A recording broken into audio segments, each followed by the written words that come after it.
final rule. It's called pet a cat when you encounter one on the street. And it's the most personal chapter in the book. It's a lot about my daughter. And my daughter was very ill when she was a kid, but particularly when she was a teenager. She had a very terrible time of it.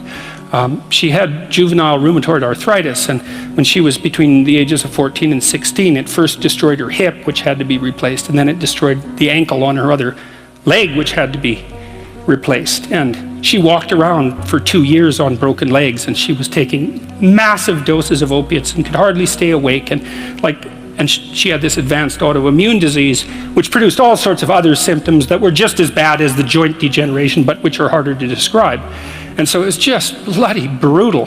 And as a test of your faith, there's almost nothing that's more direct than a serious illness inflicted upon an innocent child, right? And so the chapter's a meditation on that, and also on what to do in a situation like that, because everyone is going to have a situation like that in some sense, because you'll be faced with illness in the people that you love and in crisis. And so it's a practical guide to coping with those sorts of things. And one of the things you do when you're overwhelmed by crisis is you shorten your time frame.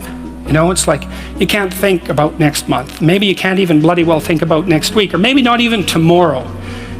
Because now is just so overwhelming that that's all there is. It's like, and that's what you do. You cut your time frame back until you can cope with it. And if it's not the next week that you see how to get through, then it's the next day. And if it's not the next day, then it's the next hour. And if it's not the next hour, then it's the next minute. And people are very, very, very, very tough.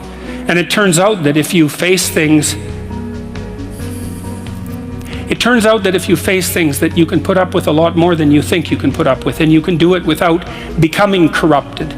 And she did recover quite fully, and much as a consequence of her own machinations, because she figured out what was wrong with her and then took the necessary steps to fix it, which is nothing short of a bloody miracle as far as I'm concerned.